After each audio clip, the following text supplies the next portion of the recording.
Kasus seorang calon kepala desa atau kades tewas dibunuh terjadi di Kabupaten Pamekasan, Madura. Diketahui yang menjadi korbannya pria bernama Miarto. Miarto tercatat sebagai calon kades desa Batu Bintang, Kecamatan Batu Marmar, Kabupaten Pamekasan nomor urut 5.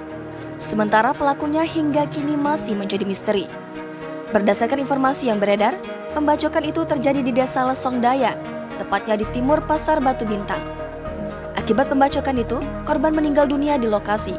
Sementara informasi awal yang dihimpun tribunjatim.com, pembacokan terhadap korban terjadi sekitar pukul 16.00 waktu Indonesia Barat di Dusun Tareta, DJ, Desa Ponjenan Barat.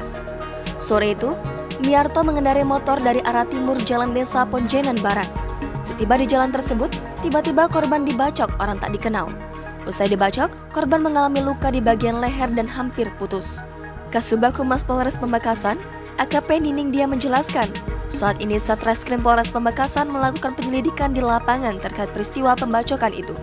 Sedangkan, Kasat Reskrim Polres Pamekasan AKP Tommy Prabana membenarkan adanya peristiwa pembacokan itu. Kata dia, penganiayaan ini menyebabkan seorang meninggal di daerah Desa Ponjenan Barat, Kecamatan Batu Marmar, Pamekasan. Saat ini pihaknya menyampaikan masih melaksanakan penyelidikan di lapangan. Jangan lupa subscribe, share, komen, dan like ya!